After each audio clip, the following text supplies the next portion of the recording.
is started speeding. I think it should be going shot play. Okay. All right. Mhm.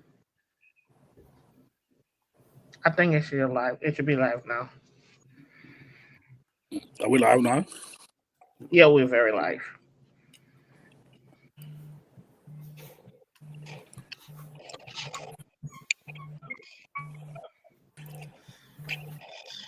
Thank you for And contact. that Uh, okay. well, we forget that you are the host, right? So you gotta go Oh, ahead. yeah, okay. You got Anyway, you. thank you. Again, again, we are back again by Looking Connection. We are back again on a beautiful first Sunday. Then 2025, try to take a hit now. Okay, I can't believe we are in Got that. March. You know, Yes. we are in March. Smooth, A beautiful sweet. Sunday. Happy 2025, and we are back again. We want to greet our audience, our guests, listening out there in Liberia in the diaspora for a beautiful show. And we'll be hosting our own Leo Johnson, to learn a lot from when it comes to the Lutheran Church in Liberia in terms of faith and service. So today's a good day. We are waiting for Leo to join us. And whether you are in Vegas a few days, what happened? They say what happened in Vegas, say in Vegas, but Yeah, absolutely. We were there for couple of days. My wife was participating in her friend's wedding. So yeah, I mean it's my first time being there. For me, what I can say is, I think Vega is a place that if you go there once, you always want to go there again. It's just like MLC talk, when you appear on the show, then you want to come back again. So that's how my experience, I will compare it to Vegas. Yeah, but that's a wonderful place. It is a wonderful place, I would say, and the trip was wonderful. yeah, they say what happened in Vegas, say in Vegas. Yeah. Somebody wants to go get married in Vegas, so Yeah. nobody knows about that.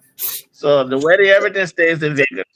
No, everything stays there. Everything stays there, and what I would say is, I mean,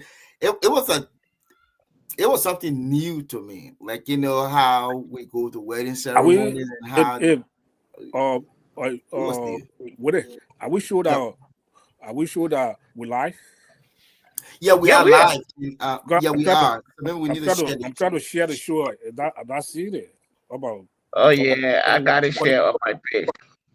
Yeah, if okay, I can nobody have this share my one. page, but that can be my page. Yeah, but Elijah, what happened in the Twin City? Not much happening down here in the Twin City. We are here. We went to service. Me and my family. We came back. Just we just enjoying the Sunday in a very relaxed way. So our weather is not too bad. So we would take it for what it is today. Not very cold, but something we can embrace. Um, but we're just living it one day at a time right now. So Every day, yeah, every day. I yeah, know, I know. We are waiting for our host, but I would like to hear. I would like to hear from you guys a little bit on the topic. That our our sister church, the United Methodist Church, Mhm. ah, things are really getting bad. You yeah. know what is going in Methodist Church in terms of the You know, seasons of that going yeah. on. So, do you think the Liberal Council of Churches, the religious community, the CME, to For me, from what I'm seeing in the Methodist Church, I think it's something that has to do with the leadership, the way in which the leadership handle the information coming from the national body, especially coming from America, coming from the national conference and stuff like that. The Lutheran Church in Liberia, we have our partners, the ELCA. They also embrace the same thing, but we never had a kind of situation in Liberia because we had a leadership at the time when the ELCA made that decision in 2010 at the church-wide convention in Minneapolis. in 2010. Then Bishop Harris came back. The late Bishop Harris, peace be unto his ashes. He came back to Liberia. He met the executive council and he told the executive council what has happened at this convention. And you know that we are heavily connected with the ELC, and so these are two different cultures, the American culture and that of the African culture. And in our African culture, specifically Liberians, we do not condone these things. We do not accept this. I, it's not something that we invite into our society because biblically it's not correct, morally it's not correct. There's nothing that you can, put in their hands to back this thing except somebody say it's my way of life, it's my culture, and you say, yeah, since we are all human beings, we have to coexist, we gotta like tolerate one another and live together as brothers and sisters. And so what the Lutheran Church in Liberia did that made our situation did not escalate, we did not have any breakaway, and communication went now, and people embraced it very well. We appreciated the relationship with the ELCA, and we did not want to lose the partnership with other partners. It was not only the ELC, like the Church of Sweden, like they've been in this thing like for 40 years plus. They have been dealing with this situation. The Church of Germany, the Church of Denmark. So all those partner churches, they all embrace that same sex thing in their congregations and things like that, based on the fact that God says that, oh, we should love our neighbors and stuff like that. But that's another conversation to have. But what I would like to say here is that the Lutheran Church in Liberia then came out with a position statement to our partners, laying out our values and what we stand for and what we accept in our society and what we do not accept in our society. And then that communication was sent to our partners, the ELC, the Church of Sweden, Church of Bavaria, Germany, and everybody else. It was sent to them and just laying out our value and what we stand for and how we want the partnership to go ahead. But however, when you are exchanging personnel, you are sending somebody to the Lutheran Church in Liberia, that person should not be a person who practice that kind of lifestyle. That person should not be sent to the Lutheran Church in Liberia because we will not accept them. And that has been our situation ever since then. And we are still going on. So our situation did not escalate at the point at which we are seeing the Methodist situation just skyrocketed and things are going off hands so badly. I think the leadership did not approach the situation well, and now it is off their hands. And they have to take some time to really revisit this thing. Welcome, Mr. Johnson. Yeah, Leo, you're Yes, welcome. sir. You know, My we, Yeah, apologies. My yeah. apologies, everyone. I was stuck in traffic. yeah, we happy. Yeah, tell God that you made it. We happy to receive you to be our guest on the show. You know, we are welcome. Yeah, we just try to start the topic. You know, we'll get back to you. We just get an intro talk. We discuss it. We just do a brainstorming on the activity of the United Methodist Church. What is happening? I think they're unfolding what is happening in the Methodist Church. Yep. Things are getting off here. You know, looking at Lutheran Church, like Elijah said, we went through this before as Lutheran, but our own didn't reach this far. You know, as compared to the Methodist Church. You know, so what is your take on the whole Yeah. United Methodist thing? What lesson the Lutheran Church can learn? Actually, yeah. Actually, Elijah has. But before I go to this topic, also I want to Jumbo, for you to welcome our brother Leo Johnson to the show. This is not his first time, and we will properly introduce him once we get to him. But Elijah has actually talk on the issue in details. And for me, what I would just add is that we have a saying in Liberia that says when your neighbor house is on fire, you have to be, you got to be careful, perhaps try to find water to quench it. I would encourage the Liberian Council of Churches, the Interreligious Council. These are groups that play a very important role during the time of crisis in Liberia. And they are still very significant in our society in Liberia. The United Methodist Church need to learn from the experience from the Lutheran Church in Liberia and see how they can handle this issue. And also, again, I would just support Elijah in this point to say that the issue of information dissemination is very, very important. We have various every society, we have diverse culture. I was part of the delegation that went to South Africa in 2016 to represent the ELCA, and in our delegation, there's this lady, Christine Mungali from Kenya. So she asked me, and she said, Willie, what do you think about this? I just, in my response, I said, listen, to be honest with you, I'm who am I to judge? I'm not to judge anyone, but what I would just tell you is, whatsoever practice that you are carrying out, I mean, you can't compare me to be a part of it. But I mean, once we can coexist peacefully, I mean, I have absolutely no problem with you. Whatever you do is up to you, because I mean, I just don't believe in that practice. Because I don't believe in it, I can't hate you for that. But I mean, again, don't just compare me to do that. So, and that's how our conversation went. And later on, I had to know that just sitting all around me, where like I would say more than 50-60% people practice that. So I was like, ooh, my mom can be very sharp, but my mom will die. Yeah, but actually, yeah, I mean, I feel for the United Methodist group. Whenever I see this happening, especially like on social media, so one key person in my mind just run on, from the Methodist Church is our brother Elijah. Help me with the guy's name. What's the guy's name? Adam Atombeka.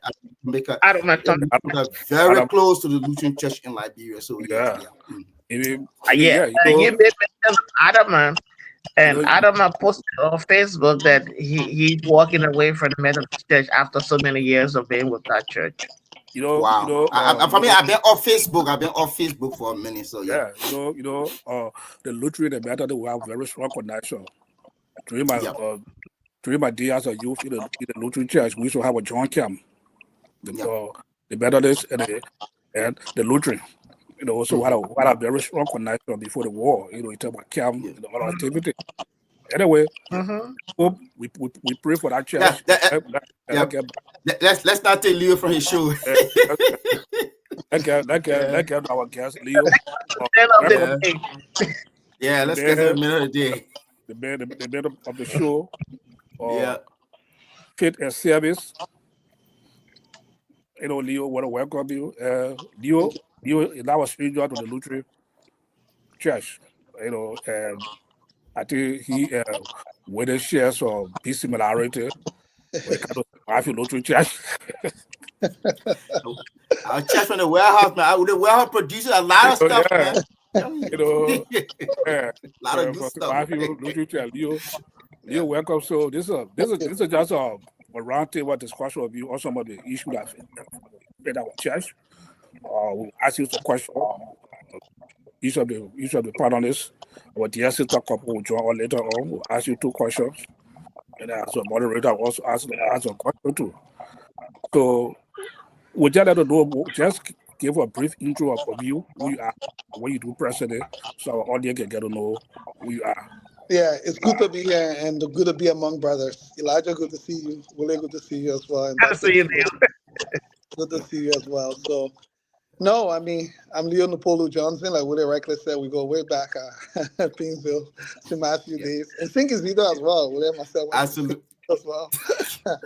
But yeah, currently I do a lot of different things. One of my key things is I run an organization called Empowerment Square that I founded about 17 years ago. Our work is primarily centered in Canada. We have 2 locations in Canada, about 32 full-time staff. But we are now in Ghana, also, and in Liberia as well. And then periodically we do work in South Africa. So a lot of our work is on improving educational outcomes.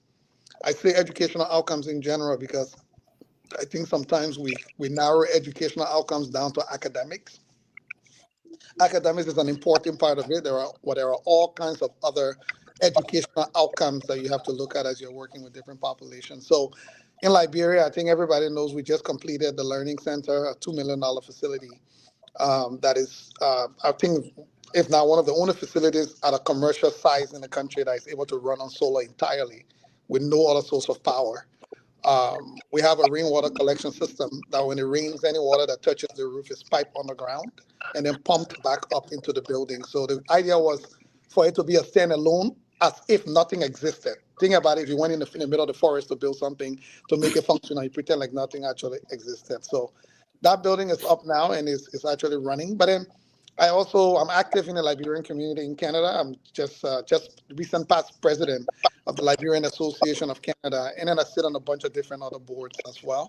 I'm also quite involved with the Lutheran Church Evangelical Lutheran Church in Canada, the ELCIC, here very actively with the ELCIC here in Canada as well. Okay, you're welcome. Well, that's a very good intro.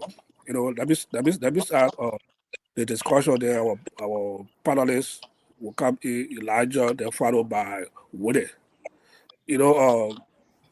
One of our co-hosts, Elijah, said this some time ago on our show that the Lutheran Church is like that brain drain. We have a lot of expertise in the Lutheran Church. Like you talk about lawyer, you talk about engineer, you talk about entrepreneur, people like you. But there's a problem. Our church is not moving in the direction that we want for to move in the 21st century. There have been a lot of issues with about finances without getting the support we should get from our sponsors, our donors, accountability. A lot of things have been going to church. So we hosted one of our colleagues from St. Peter Lutheran Church, Sisi Goya, and he elaborated on most of the issues that affected the church. And he proposed an all Liberian Lutheran conference, where all Liberian Lutheran from whether in the diaspora of Liberia we can meet to discuss the future of the Lutheran Church in Liberia. What is your take on it when it comes to this issue and discussing your all Liberia Lutheran conference? Yeah, I mean, thank you, George, and I mean, Sisi Goya, astute brother there as well. I know Dr. Goya very well. Here's what I would say. I'm not, and this is my own bias, by the way. Let me preface that before saying it. So I'm not saying it in general that it's not a good idea, but it's just my own bias and my experience I'm using here, because there are multiple right ways to go about doing one thing. So there's no one right way. I'm just one of those people that are not a big fan of conferences, period. I don't think a lot gets done. I think a lot of talking happens, but I don't think a lot gets done, to be very, very frank with you. That's not to say there haven't been effective conferences, by the way. But I'm just saying, especially the conferences I participated in, I think going to conferences just to talk about the issues and finding solutions is theory in practice at its best. I think going to conferences to report on progress and challenges and work that has been done, for me, is more practical.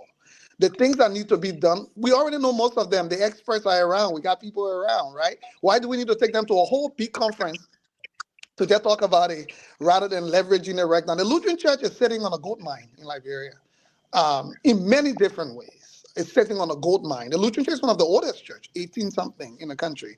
Besides that, the amount of people the Lutheran Church has produced and the capacity of the Lutheran Church to be entrepreneur in standing alone is massive. And I would just say this to you.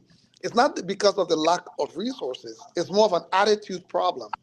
For a very long time, when we were partnering with our brothers and sisters from the U.S. and other countries, and the church was heavily supported, we became very dependent-based as a church, because we're receiving all this immense support, and then the war escalated with Lutheran World Federation World Service coming in. That support even quadrupled because of the situation we were dealing with at the time.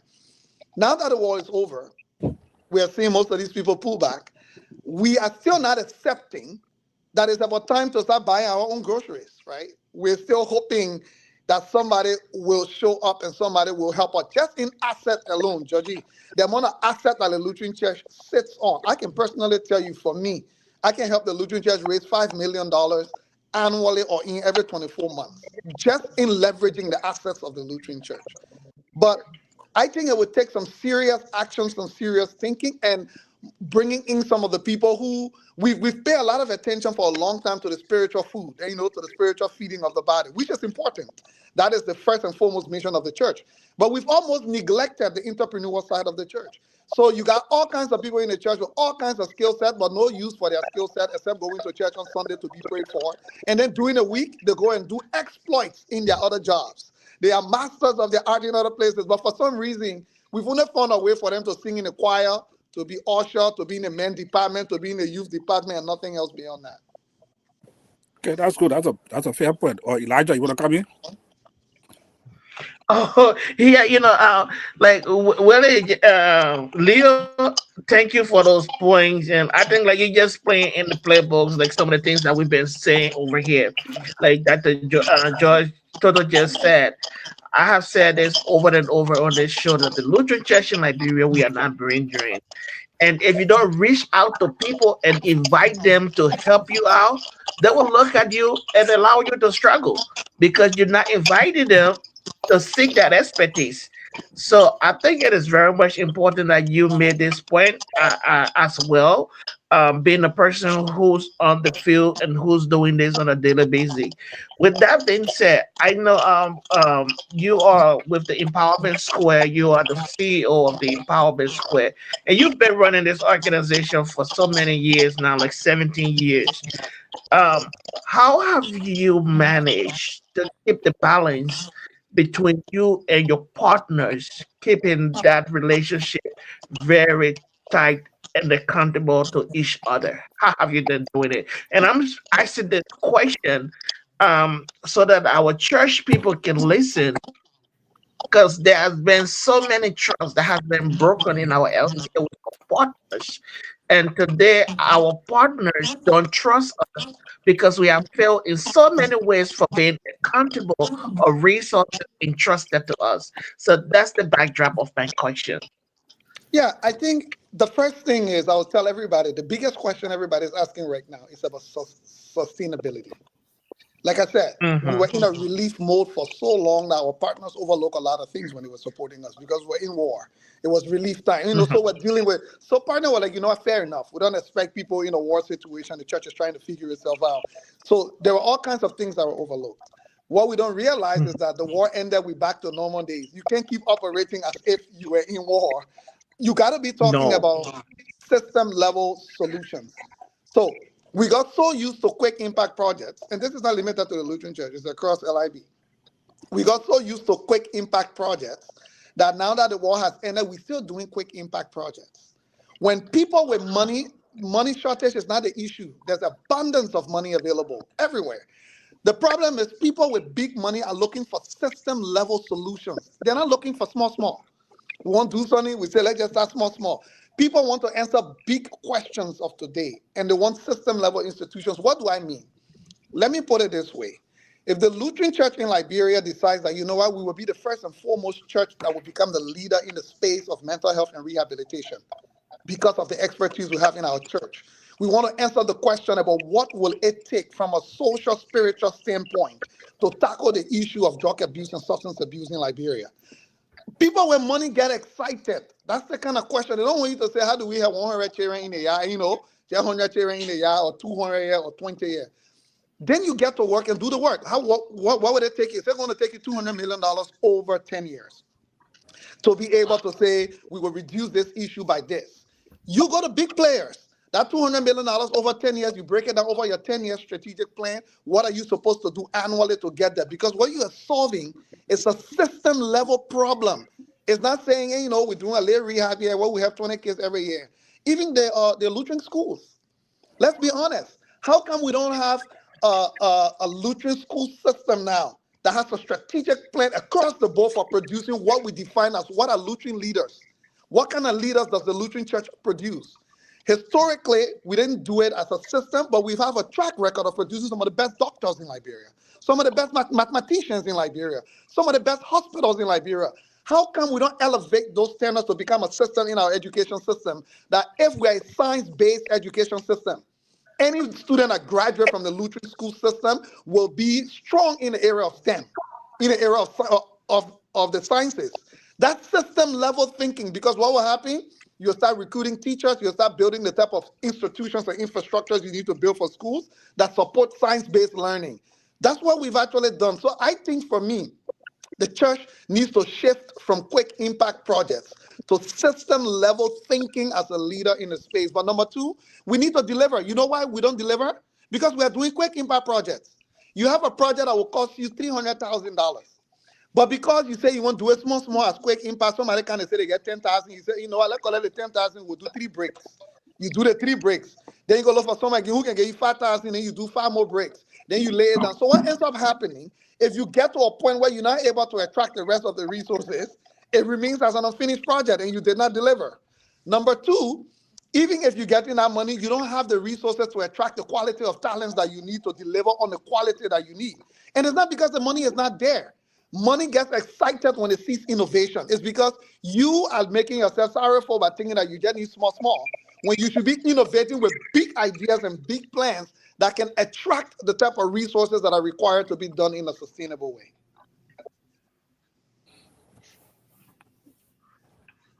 Very powerful. Elijah, you want to come and give a second question?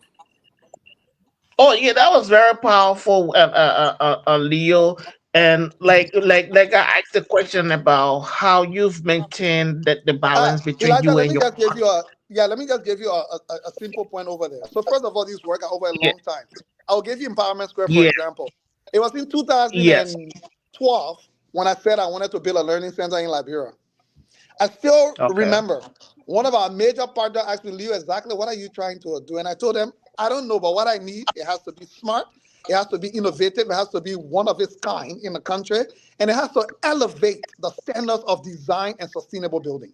Now, the Liberia are talking about here, not Canada, right? Places where we don't have any Mm-hmm. regulations on those things. You would think I'm crazy to be asking for that kind of stuff. One of my major donors today asked me, she said, Leo, why will you go all the way Liberia with $2 million to go building when you can just do it, at this cost? And I remember telling her, I'm like, if you had to choose to send your child to a private school because she's a wealthy person, right? Will you send your child to the most PC public school in the area? Or you would choose the top school that you're sending them to, even though it's very costly. So just as you make a decision for children right here in Canada, when I'm going to Liberia, I have to make the same decision. Guess what? She became one of the largest donors. So number one, we saw something that was fascinating. People with resources want to be in groundbreaking type of activities because they have the resources to support it. Number two, you must deliver. We made a commitment that will not put one brick in the ground until 80% of the funds are secured.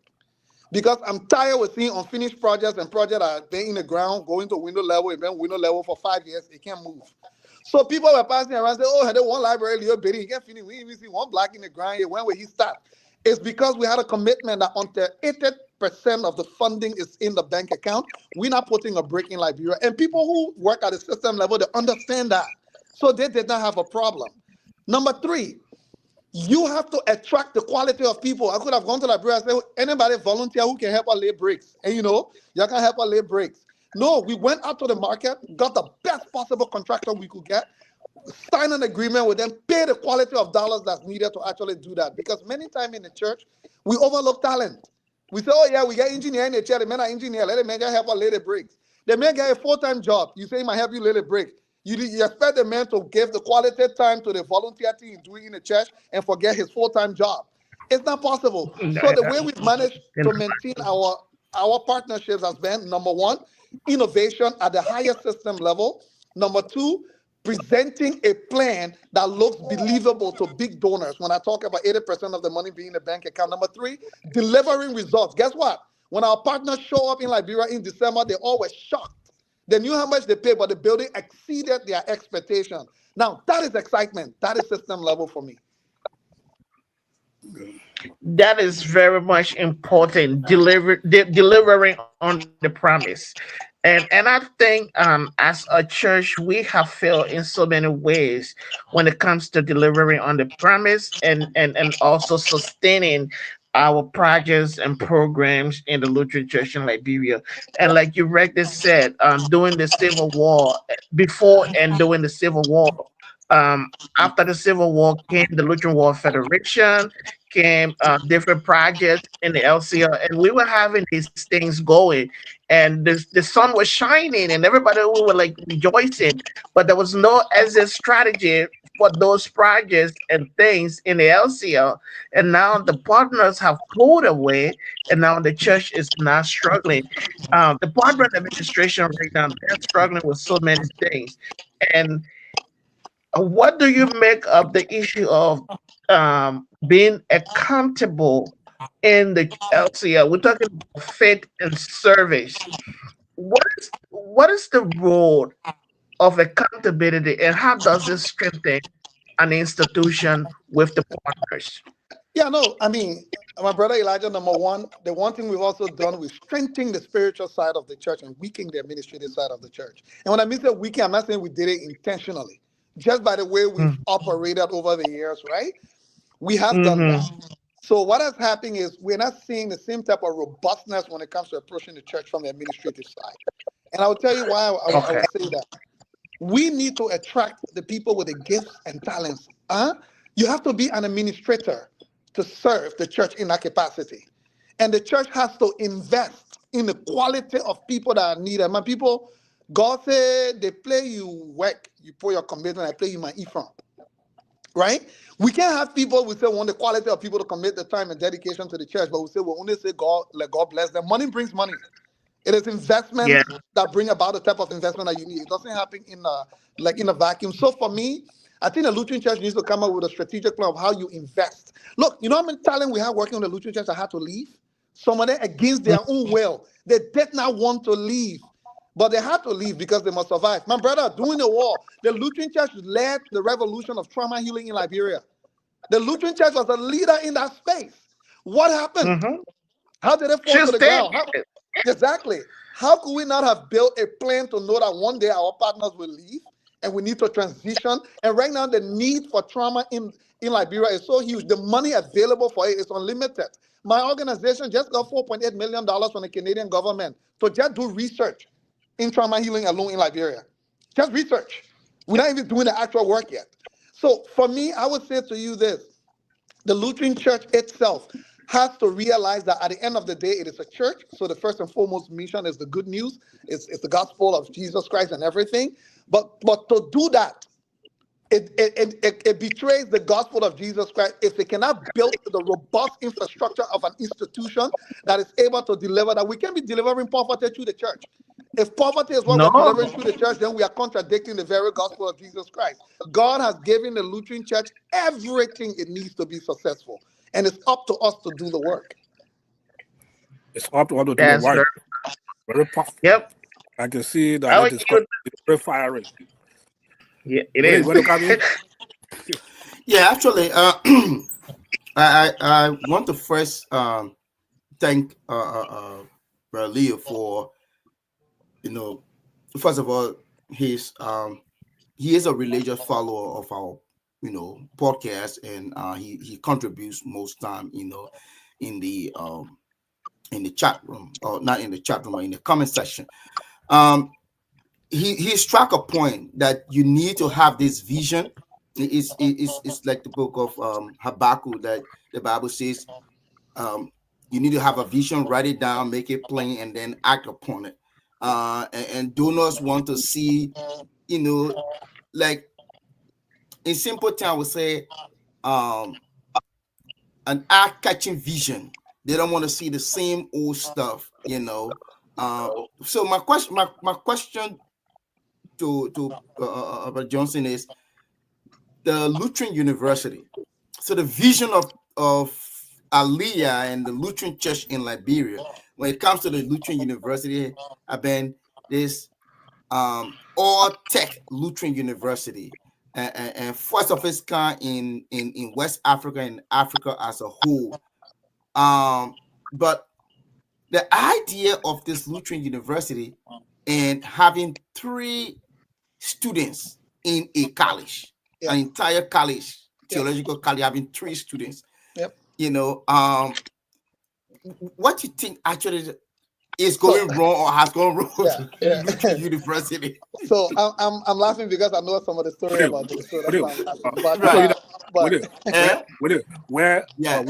where did you get that statistic for that? What did the students in the I listened to an Uh, interview. Thank That you very much. it was student interview on the Brian show. One of Pablo. It Brian was Pablo. trying to dig. yeah. Okay. It was It was from the trying to president, the dig. current president of the Lutheran University that said that. Okay, Thank you go very ahead. much. And even the Dean of Theology, The dean of College. theology as well was on the show. I listened to the show. And Yep. Yep. let me prove that I'm an ardent follower of the show.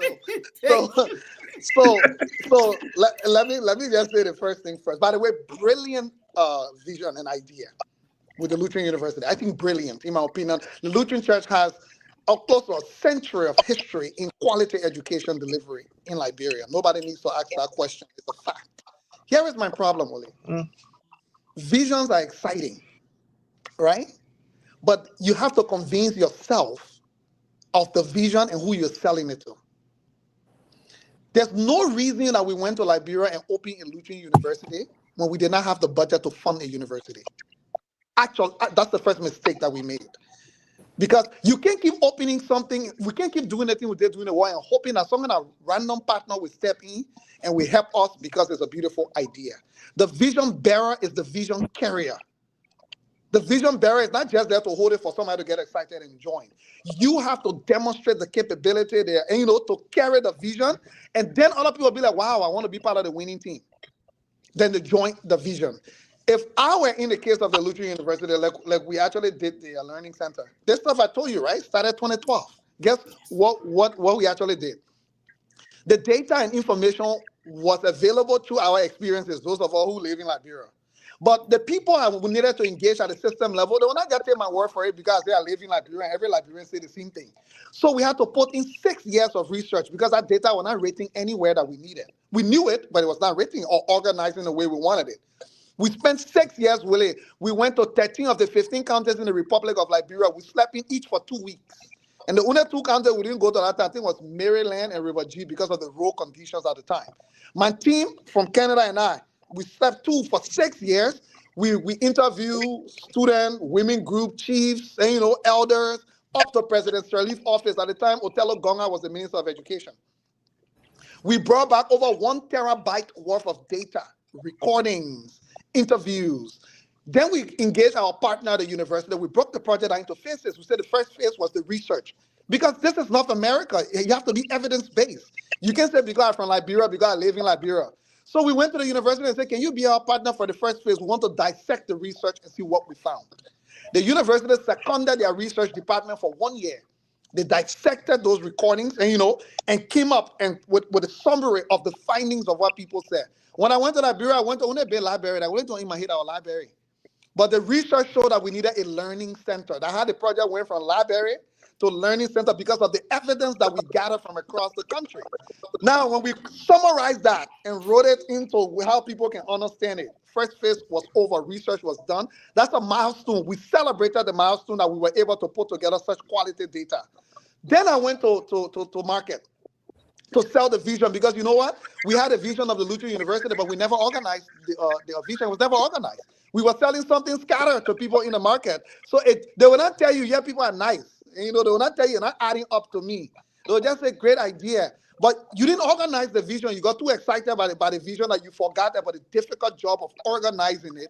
It's like when they're trying to develop a product to go sell in the market. You just get and say, oh, yeah, put a product point. You are doing research. Who will buy it? Why they will buy it? Who else selling the same product? We should have even done a research. What's wrong with the current plethora of universities in Liberia that Lutheran got to go open another university? Because I want somebody will ask you, you got all this proliferation of universities in the country. Why are you opening one more or so? Why the other ones are not enough? We may know it because we live in Liberia, but you can't say because you know it or what you will say here. So when we did that research, guess what? It excited people. In fact, people were impressed to know that we took the due diligence of doing 6 years and it sent a message to people that we're not joking around. We're not here for quick impact project. This is a project we're willing to die on. If it wasn't, we're going to take the time to do it properly. So when we actually took that research to the market, we're just answering questions. Because we had to answer the questions about sustainability, why a learning center, what went into it. That I was able to sit with system players because the first thing I'll ask you for, what's the data, Leo? What led you to this conclusion that you must do X, Y, Z? We presented that. And that's how we were able to start attracting the quality of partners because they realize that this is something big enough for us to play into. Because you know what? I even told them that our goal is to use this as the foundation for establishing a national library system for the Republic of Liberia across the country. Because if you get this done well, then you have the template as to how you can actually escalate it. Number two, they saw it as an opportunity to do a laboratory test. That if this works in Liberia, then there's no reason why you can do it in Ghana. There's no reason why you can do it in Sierra Leone. There's no reason why you can do it in Cote d'Ivoire. So I think where we went wrong was from the very beginning on a beautiful vision that we got too excited and fell into the trap of doing small.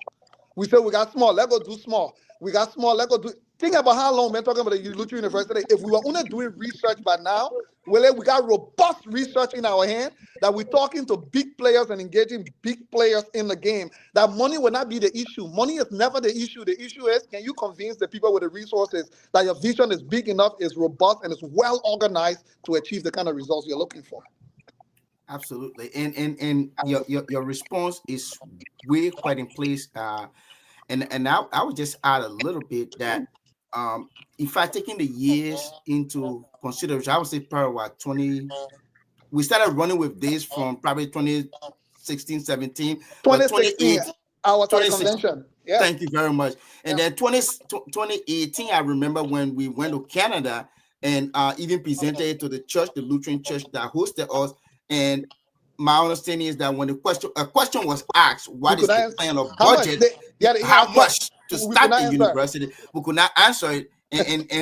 And I stand to be corrected. I think I heard from the delegation that went there that they were talking about 25,000. And they were talking about 25, 30,000. Yeah, said no, you got to go and think about it because 25, 30,000 cannot start a university. Yep. And that's that's the hard fight right there, that you cannot have a great vision and just base it on,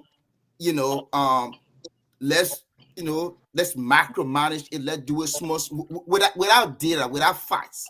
Because the donors that you're going to, they want to see they want to see the facts, they want to see evidence that you are ready for this. You can have this vision of having a technical university. It sounds great, but Polytechnic is also a technical university. Exactly. So what are we going to do different?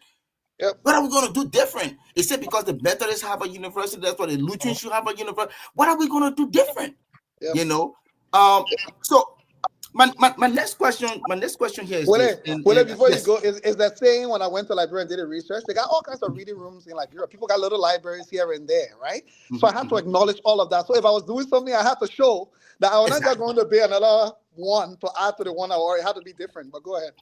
Yeah, absolutely. Yeah, I mean, and the point you just made also, I just want to add a little bit on that too, that you have to be honest in the information you provide. So you're not going to tell your partner that in the entire Republic of Liberia there is no reading room. Yeah. Say, oh no, hold on now, come on.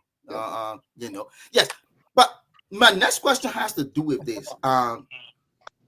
You found out that most of our institutions, especially when it comes to health, the two, we led in the era of health, the Phoebe Hospital and the Zozo Current Hospital. And you followed the show the last time when we had Dr. Briggs on the show. Yeah, Senkolo Briggs on the show. Yep. And Briggs, Dr. Ricks. Ricks, yeah. You heard the information about Phoebe Hospital, and also we are hearing similar or Zozo Current Hospital. Yep. The only hospital that is, I would say, several miles away from the Telewonia Hospital in Vrangema has pretty much been reduced to a clinic. Pretty much. Yeah. And we are losing these places. Phoebe right now is pretty much saying that we don't have a grip on Phoebe. Yep. I mean, what do you think we can? What do you think we can do different? What suggestion that you think that the church can take that path into to really take control? Because it's like from Dr. Ricks. I mean, we already lost Phoebe. We have, and quickly I will add that we have partners on the board of Phoebe that will say, oh, okay, is this how it is? Like, are they receiving? Oh, they are receiving. So having Catholics on the board, it's not a bad thing to have Catholics on the board, having Episcopalians on the board, but it's that they have no interest. Yeah, I mean, what do you think we can really do differently? Yeah. First of all, this stuff baffles me in Liberia. Mm-hmm. A healthcare system is a massive revenue attraction in Liberia, period. And that's what I keep saying. You can't make money without investing. The process, it can't lie. Numbers don't lie. So what is happening with the church is that we have these massive assets that we're sitting on and are some of the most needed assets in the country. Let me give you an example. Jamale built a laboratory place right to Irawe Junction. He's the only guy providing. You know how much money Jamale makes? Oh, yeah. Jamale to Irawe Junction. What about institutions that are in places? Leo, just to support that point that you asked about what the amount of money that Jamali's made. Recently, I spent about $600 at Germany hospital. My mom and my sister, I sent them over there just to see the doctor. Just to see the doctor instead of doctor, my head being hurting, and then he Yep. prescribed a lab. $100 for appointment. Yep. $100 just for that Huh? appointment. Yeah. So let me say this to you, Willie. How is this voodoo science or rocket science? How is this voodoo, thinking that the church can come together, put together a crack committee that does a full assessment of all the health facilities that the Lutheran Church owns, or at least it has control over in the country, and put together a 10-year strategic plan as to what would take those facilities from where it is right now to the state-of-the-art facility that it should be, and then work your way backwards in milestones to say every year, what is the target that we want to achieve annually? Willie, that stuff, Remy and Mina sitting here, the teaching university, McMaster University Hospital, I flew them into Liberia. Why wouldn't have I given them that plan and excite them to come on board as partners? These things are not even crazy when you see some of them, Willie, a good $2 million can transform some of these places. It's not rocket Yeah. science. And $2 million are the chicken change. That's why I raised to build a learning center right in Pinsville with no backing. I didn't have any institutional backing like the church or government or nothing. This was just me, Willie. I could convince people here to give me their $2 million. And the organization are using, I started.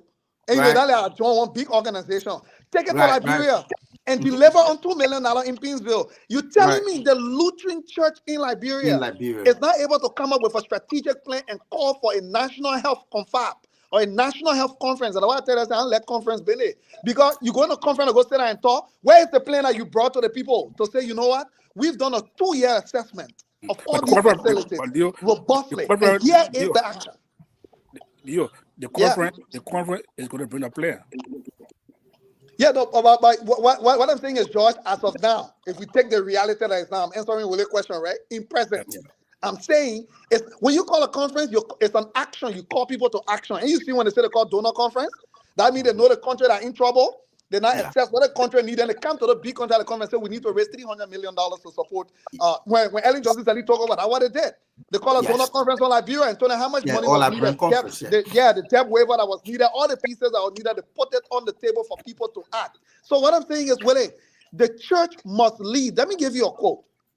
Dr. Martin Luther King Jr. said, the church is not the servant nor the master of the state. It is the conscience of the state. If the church does not rediscover its prophetic zeal and vigor to solve practical problems, it will become an irrelevant social club with no spiritual or moral authority.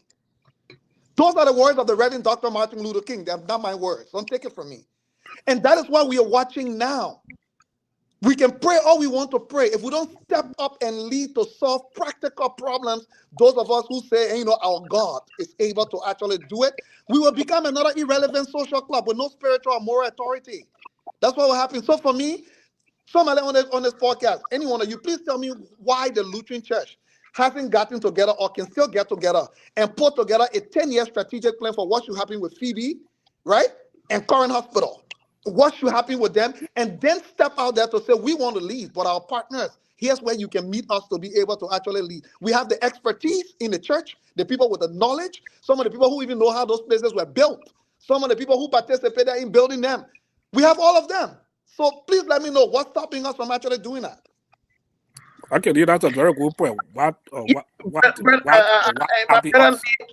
Let me come in. Oh, Elijah, you want to come in?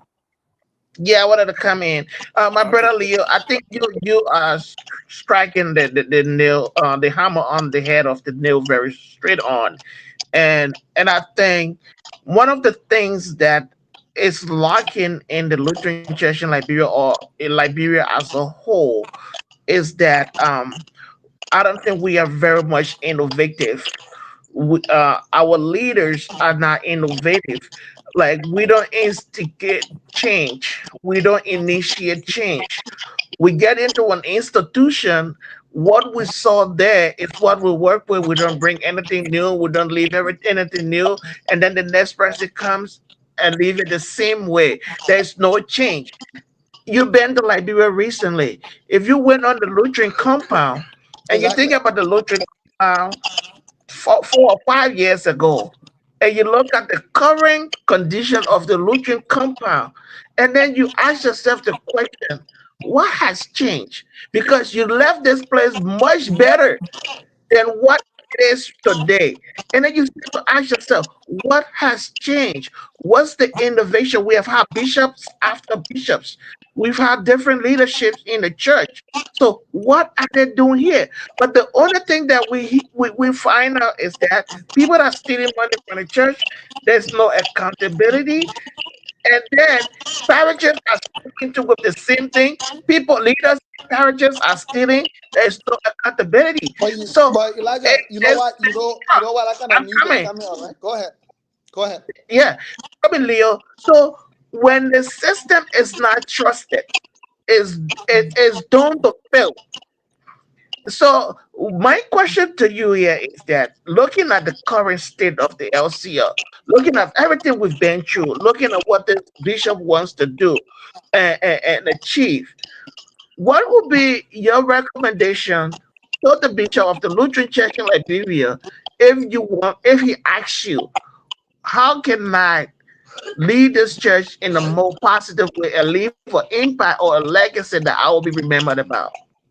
If I had an honor to be sitting down before Bishop in your office right now, and Bishop asked me that question, here's what I would tell Bishop. First of all, change the church's convention that we do annually. Switch the focus from this political juggling that happens when you go to convention. Switch it. It becomes a waste of people's time. You go to the church convention, bro.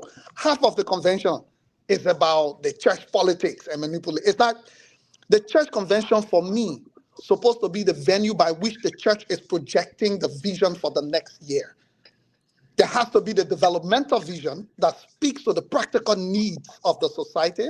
There has to be the spiritual vision that speaks to the spirituality of the church.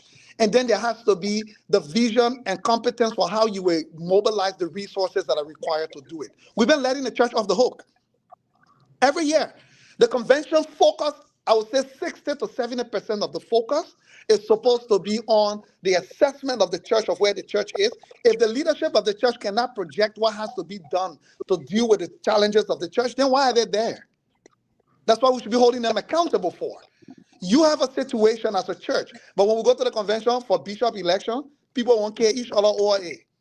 Right? When we go to the non-election year or whatever for the convention, my brother, let me ask you, what convention have we come from LCL convention where you see the strategic initiatives for this year comes line up with a budget to it, what needs to be accomplished by the year, and the quarterly measurement indicators, right?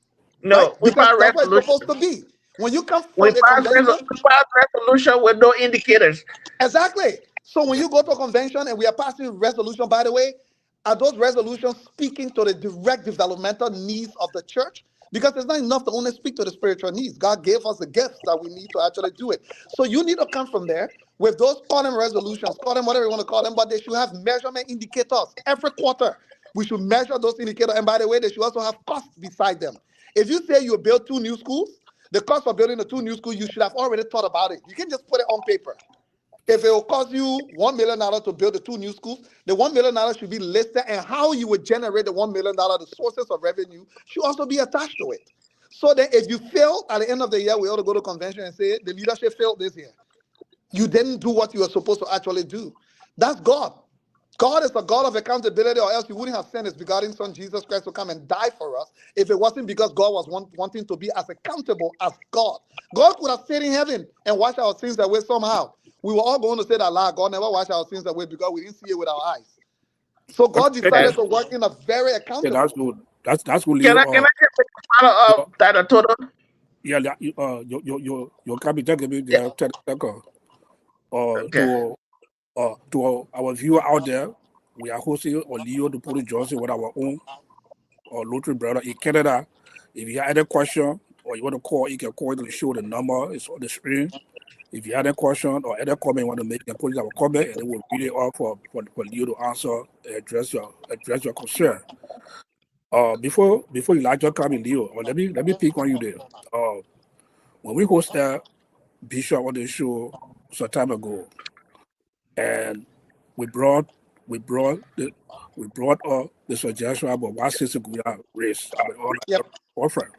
Yep. The bishop response was that they may have all the good initiative. Why you did not come to my office to tell me about it?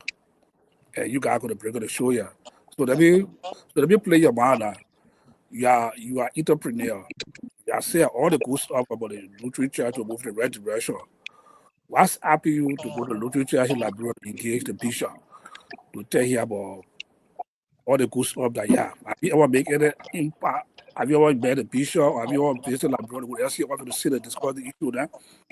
Yeah. So first, I'll answer that question. Right? No, I've never met Bishop. Bishop and I spoke. We exchanged calls. I think once or twice through someone else when he just got elected. He was still trying to get settled in. I haven't. But let me flip it to you this way, Judgy, Dr. Toto. They got a parable that post that you get your thing across the river that your traffic can be wet.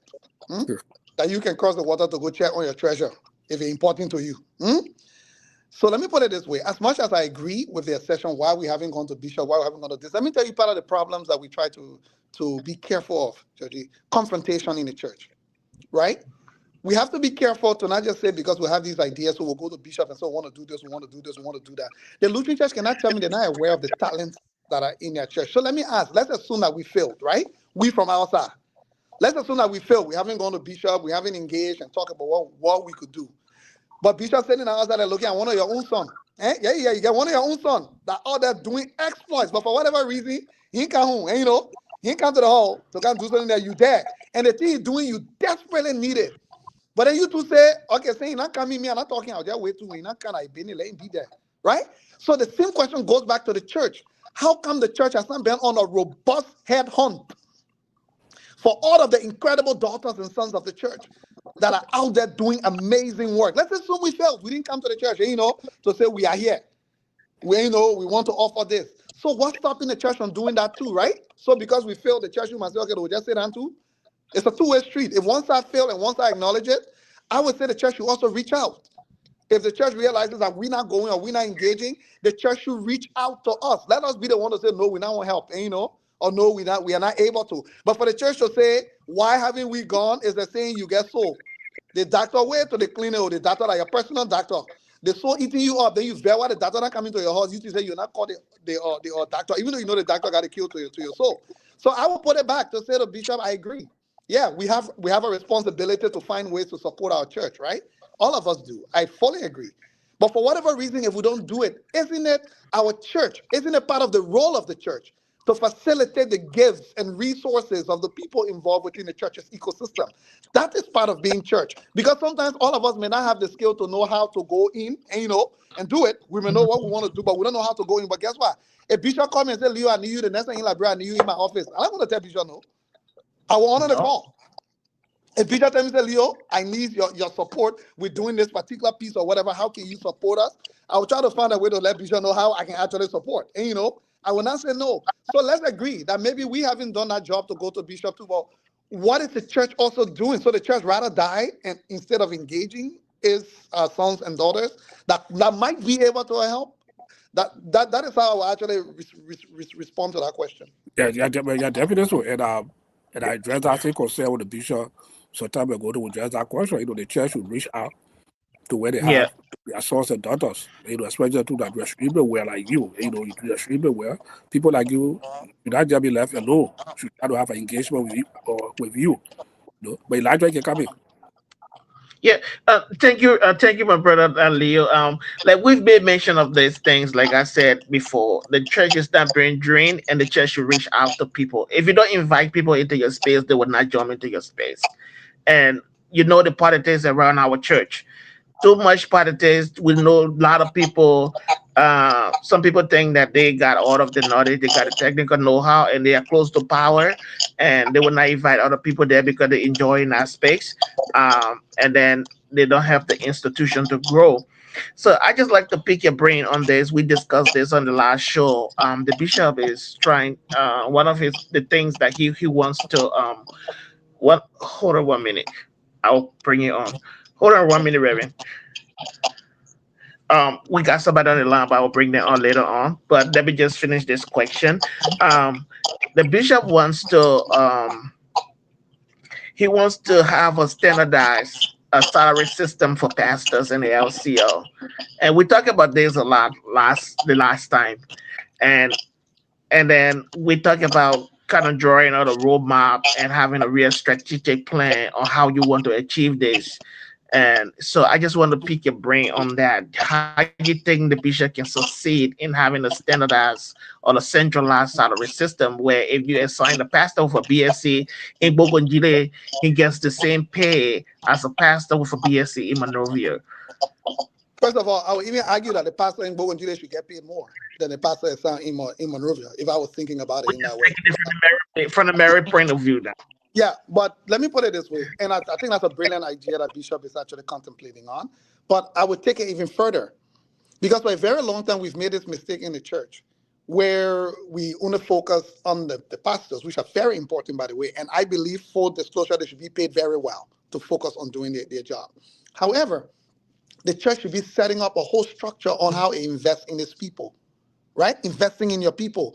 And the pastors are one group. All salary people, music directors are supposed to be paid.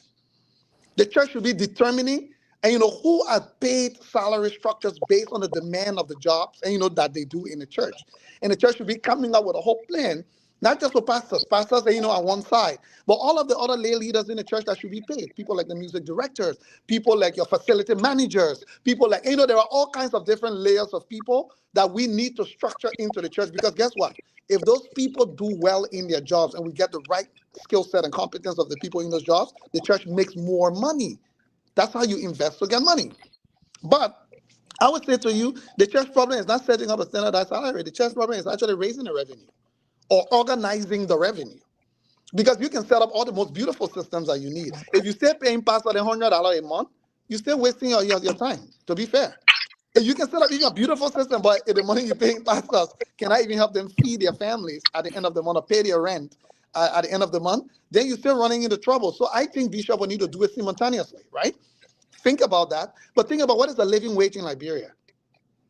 If a pastor is going to be employed full-time for the church, they should at least make a living wage. The Lutheran church can lead and be innovative and be the first church to come up with capping what a living wage is, to index what the basic cost of living is and say, you know what, as a church, we will take a human rights approach. No worker in the Lutheran church should make below this level as a living wage going up, right? Those are innovative things that partners want to hear. So I think it's a brilliant idea that Bishop is trying to look at, but I think it's a much bigger conversation that has to happen. And if that happens in isolation, it might be difficult compared to looking at it holistically in a way. How do you structure who gets paid in the Lutheran church and why? Thank you very much. I have a call, right? Yeah, we got a caller on the line. Can you call your name and go ahead? Yeah, this is Reverend Sumo P. Kokoro. I'm calling from St. Paul, Minnesota, on Luther Seminary campus. Brother Leo, I'm very, very grateful to you. I love the way you are really outlining things for us today. And I think if the Lutheran Church really wants to improve, it is people like you that we need to draw us a plan for us for the future. Because it's like we have had a lot of opportunities and we wasted them For instance, look at what we did to Tower Hill. Yeah.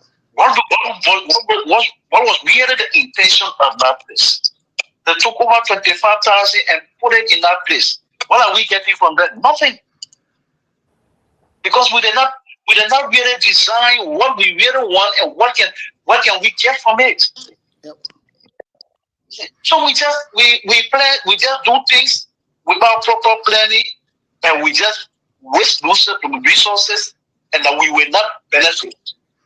Because that money that was spent in Tower Hill, and we were getting money from that, but we are getting profit. The church will not be suffering as it is today. If we were even help maybe with the celebrating we're talking about, because that money, the money that was spent over there was taken for the pension, for the pastor's pension account and used to that place because they accumulated some profits. But what are we getting? Nothing. And at the end of the day, it will affect us to give the pastor for the future when we are being retired. So, thank you so much. I just appreciate you. We just need to look for people like you and others who can really plan for this church. Outline some things and lay it down that we can't do. When you really want to do things, as we said, you don't just do one thing. A day. Elder man will say, "How to call house." Small, right? They call it small. Yes, you can't build it in one day. You have to plan and even decide how much it will cost. Individuals can do that. Mm-hmm. They pay for the house, they get an estimate for the house, and before they can even go into building it. What about us in church? Why can't we design those kind of a plan to do it? Yeah. And we have all of the resources. We don't need to look for land. We have land everywhere. Mm-hmm. We have the land, and that's one of the most resources that we can count on. Yep. So thank you so much. We really, if we are to improve the church, these are the kind of a plan we need to start looking at. Even the plan that Bishop has for a central paying system. He can start the process. He could start the process, but it could not even happen in his administration. It could be that 5, 6, 7 years plan. And you generate this performance gradually until you reach the stage you want it to be, that it can be able to pay the pastors for 2-3 years, and while you are still generating funds, or else it will still be the same area. Yep. So I just want to say thank you so much. Yeah, thank you. I really admire you, and I love the way you are putting things in place and expressing your thoughts and the knowledge you are providing today. It's actually commendable. May God bless you. Thank you so much. Thank you. Thank you, Reverend Paul. We appreciate the contribution. Yeah, we appreciate So, that call. Leo, you want to? Yeah. I just want to respond to. He made a very key point, and when I started Learning Center, that's one of the points I made to my donors. When you do things at a system level, Dr. Toto, you have to accept that you may be dead and gone before it comes to fruition. That's why you don't rush, right? That's why plans are. Because I always tell people, if someone had told the Reverend Dr. Martin Luther King today that Barack Obama, a black man, would have become president for the United States, he would have laughed at you. Because when Dr. King got murdered, the civil rights movement had disintegrated. And, it felt like something, Malcolm X got murdered. Dr. King got murdered. It felt like all the people who were leading this stuff was over with. But the quality of the work that it did, it was so strong that even after they were killed, it's like the work sustained itself. It survived and led to some of the achievements today that people can count on in America. So we need to start taking that type of approach in the Lutheran Church, that the plans we are making today, they are for 25 years. They're not only for the term of a bishop.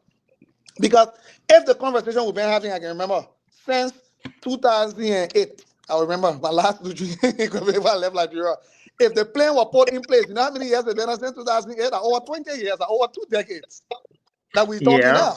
But because we are not had a solid plan in place, like every year we go to convention, we have the same conversation about all the problems that are wrong with the church. We come out again. We go back in. In fact, in some areas, we're going backwards. We're not going forward. Yeah. No. Okay, Leo, Again to our audience out there, this is my connection. We have our own Leo Nupolu Johnson with us. If you have any comment, or Elijah, is it possible you can see our anybody Yeah. out there in the chat room? Any comment that we can recognize our guests? I will try to work thing down. Yeah, since I'm using my iPad, I just look on Facebook and see how best I can recognize few people that are watching.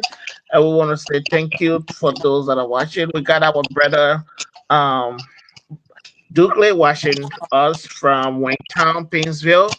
We also have Reverend Smoke Cocker who just called into the show watching us from Luther campus in St. Paul.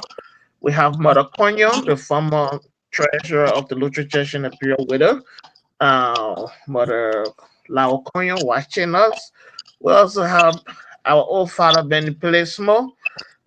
He's watching us from St. Louis, Missouri State. We have our brother Andrew Barnett. He's monitoring the platform as well. Our Reverend Eric Doe is also watching. Our sister, Sis Martin Moluba, she's also watching the show. So we want to say thank you to all of those that are watching. We have some people who were watching, but I know Reverend Logan was on and other people. So as we wrap up the show, Leo, I just want to pick your brain about this. I know the bishop when he came into power, he established what he called an investment uh, committee to be able to, like you're talking about, developing a roadmap for the church in terms of investment and everything else. But I believe since that committee was established, since he came into power, we have not heard anything about what the committee is. Do you think it's about time that the bishop revisit that committee and reinstitute it and put people on that are willing to drive the vision and mission that he has? Yeah. No, I think that's a smart idea. I think one of the problems we have in Liberia though is this issue that most of the time we appoint people sometimes based on patronage, right? I Mhm, know Elijah, I mhm, put a committee together, I put Elijah on it, even though Elijah may not have the expertise that is required.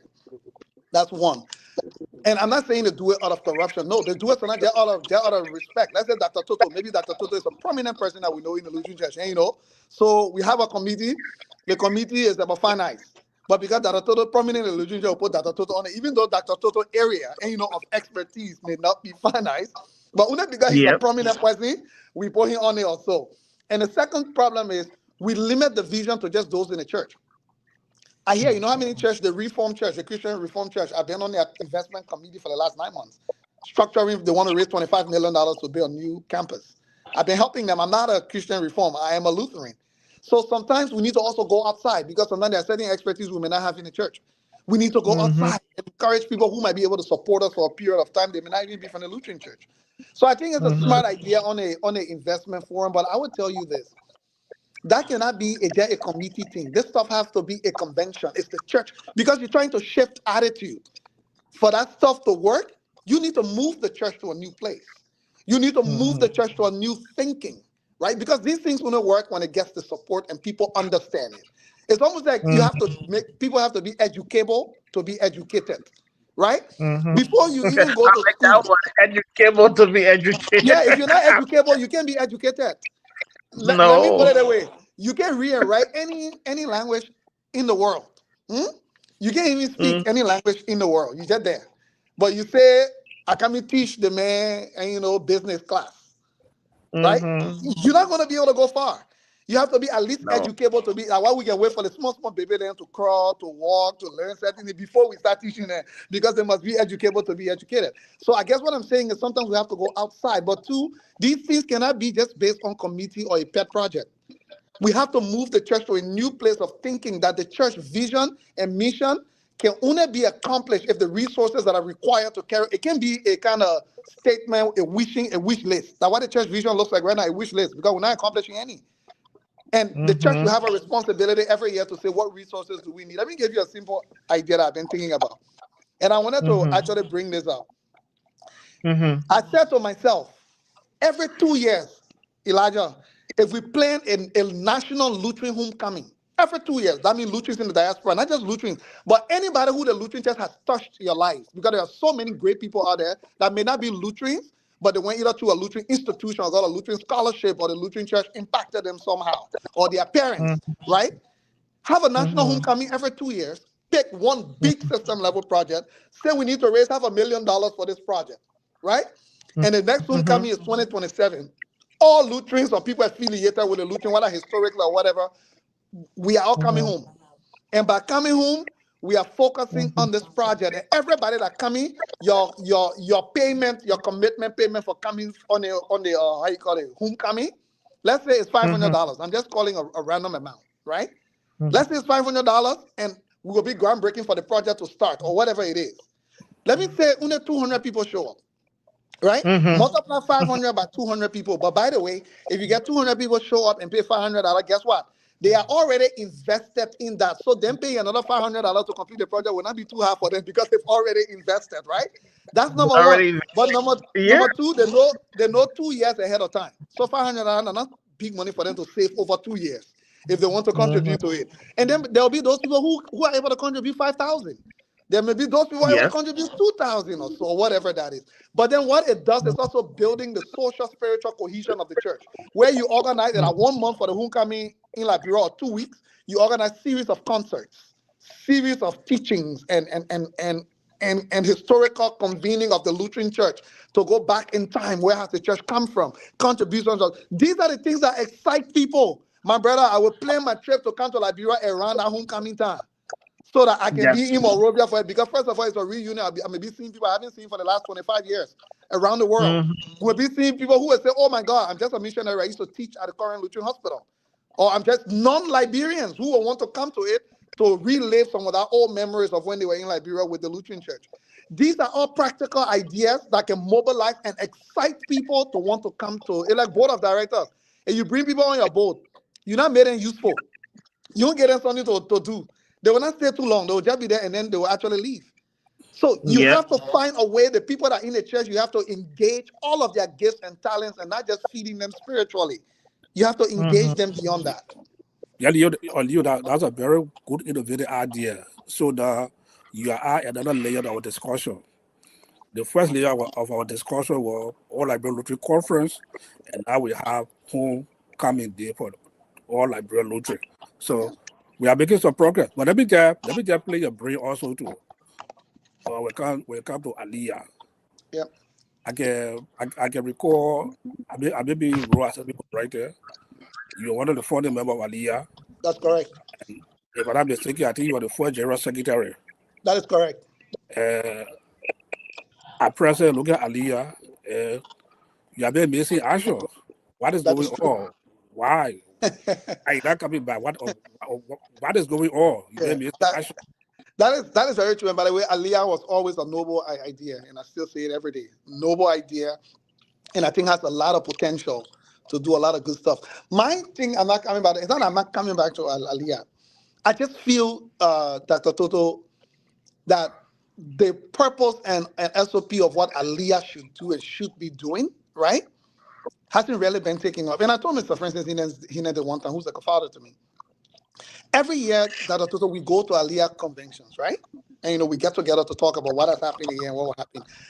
I'm yet to see Aliyah put forth. And from the beginning, we all accepted it because when anything starts early on, you still have to do all of the logistical, admin stuff, leadership structure, all of that. But we are in North America, Dr. Toto. If we ourselves cannot be putting forth bold plans and ideas of what to achieve and be achieving it, then we can't criticize the people in Liberia. So for me, Aliyah has a lot of potential, and that potential meaning people commit to go there, use their own resources. And people fly in, try to figure out what they can do. But we need to stop doing the same thing that people are doing in Liberia with the small. Because I will tell you, when Aliyah came to Canada, when we hosted Aliyah here, right, the conference here, the convention here, when we hosted it, for example, we brought up the Lutheran University. The church here asked us, what's the plan? How much does it cost? Nobody knew the actual cost. We gave a guessing number.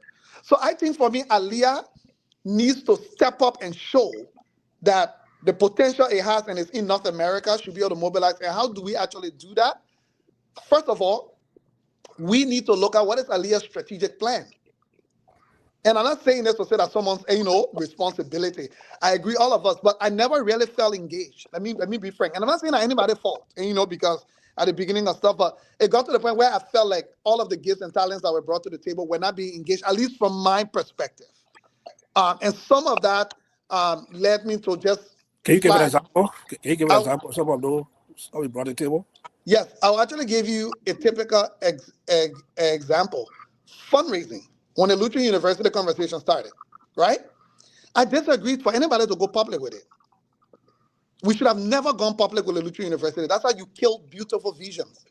We were jumping to go public with something we had no details about.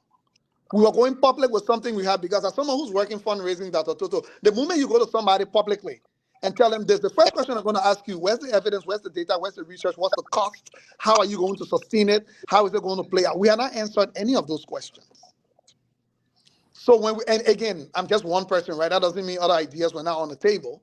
When we finally went public with it, I just felt like we will get to a point where the vision just becomes another wish there at some point where you kill the momentum. That even when you're talking to people after 10 years, they say, okay, how far is the Lutheran University 10 years later?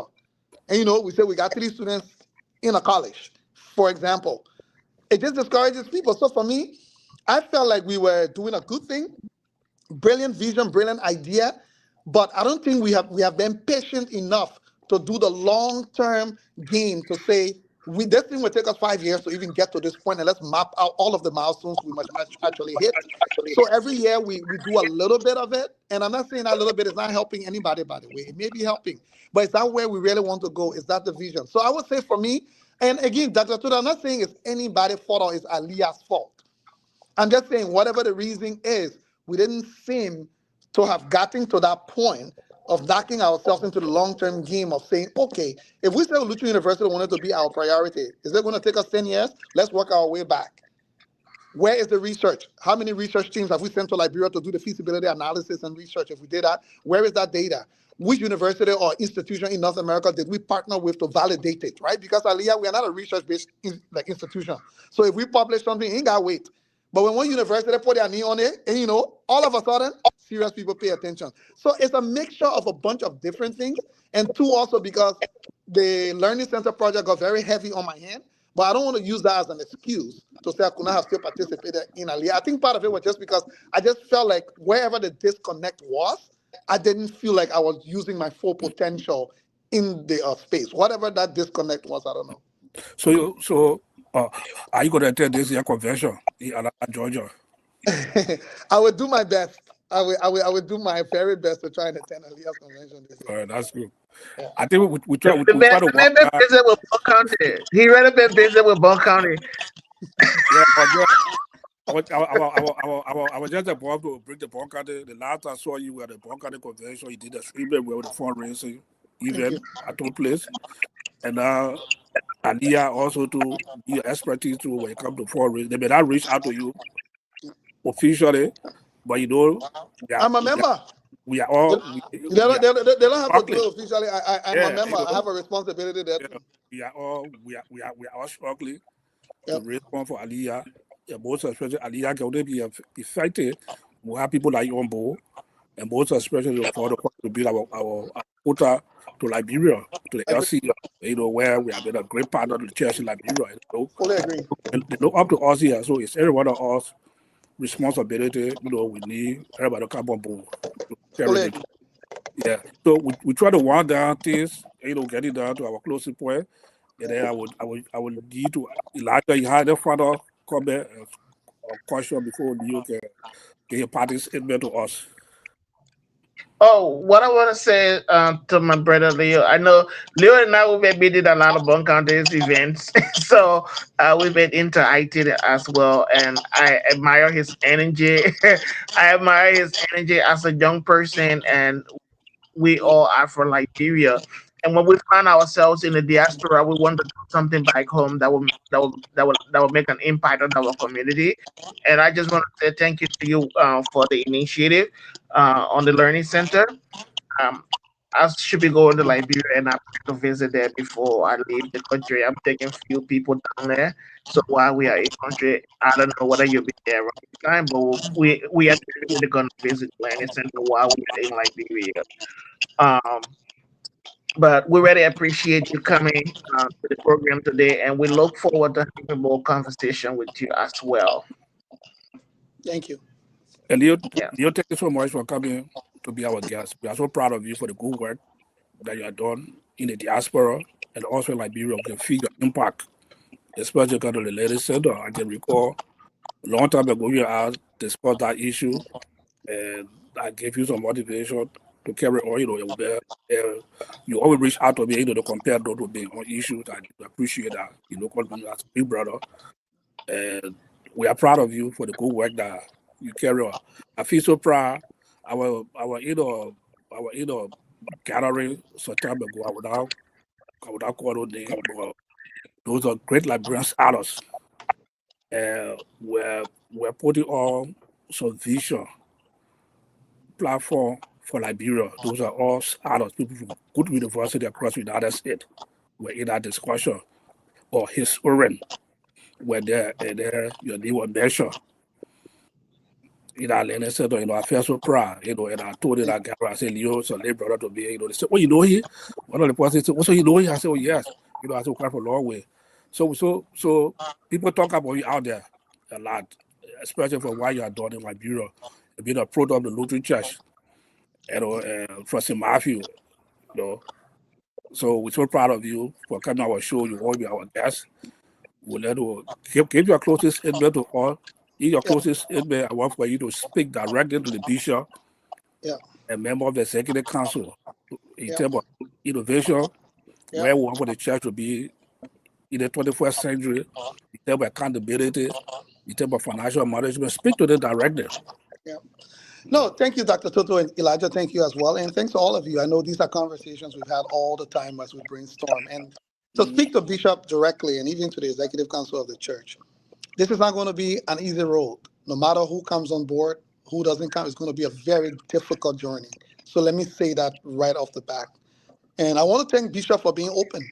I've spoken to a few people where they have told me Bishop has been very open in having some of these conversations and just thinking about how to go about these. I would say to the church council is that we've seen the Lutheran Church depart from its leadership that has been historically known for in the Republic of Liberia. Whether it comes to some of the best institutions, education-wise or medical-wise. And I think there's no reason why we cannot go back to it. So I urge the council, I urge the bishop that no, we're not coming to say we're grateful for the work that's being done by our brothers and sisters on the ground. But we need to get to a place where we find the intersection of what we need to add on top of the work that they've already been doing. And sometimes a difficult conversation will be changing directions from what has been done. I urge Bishop, the church should come up with a plan. Let's come up with a long-term 5 to 10 year strategic plan that lines up a plan that takes the church from where it needs to be to where it needs to go. And then let's mobilize the skills and talent. And I beg you, Bishop, those are all who you're cheering in the diaspora that may not have reached out. We ask for your forgiveness. We are just letting you know that the door is open. If for any reason you reach out to us, we'll be willing to. We will try to reach out, but sometimes it's harder from our side. But if there are strategic ways that you think we can support the church, if there are ways that you think we can contribute to support the church, I would beg you, Bishop, if not through yourself directly, but this is not just to the bishop, even to pastors, right? To lead us in the church.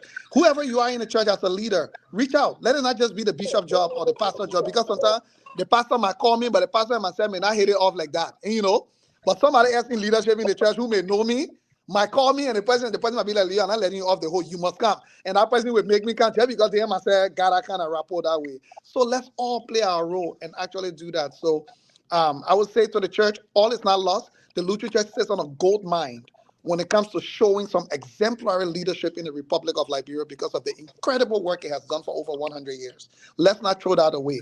Let's use it as a foundation for crafting a new future that allows the church to confront the challenges of today. We confronted the challenges of the 60s, the 70s, the 80s. We're dealing with a new set of challenges today. So let's leverage the tools at our disposal. And where we don't have the tools and the resources, let's reach out outside of our church to bring it in so we can take on the challenges of today and be a thriving church again. Thank you, Leo, Thank you, for Bill.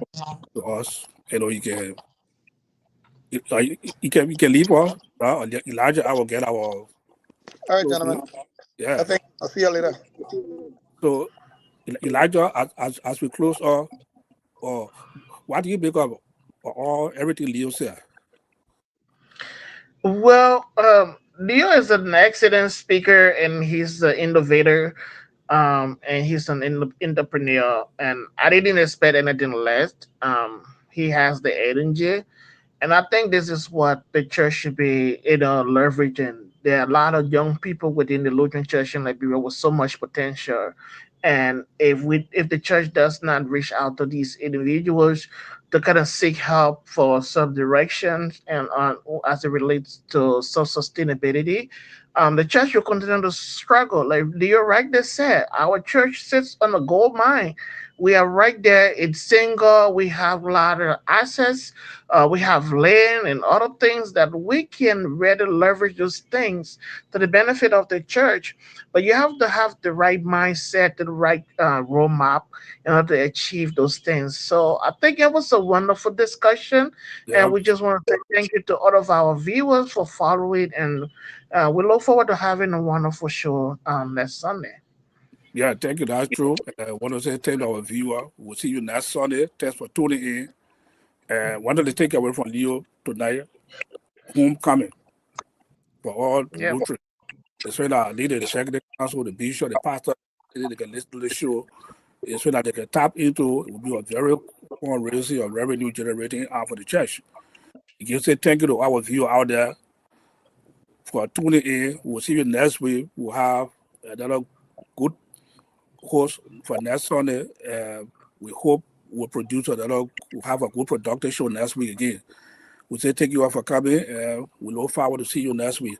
Thank you, Elijah, and also for I know you already have some family issue at the table, and our Mhm. sister couple also has some. I think she's trying to move from one location to another location. She would not join, but definitely will be on that Sunday. So we Yeah. say thank you everybody for coming. Or Elijah, you can have it, you can close the show. All right. Good night, everybody.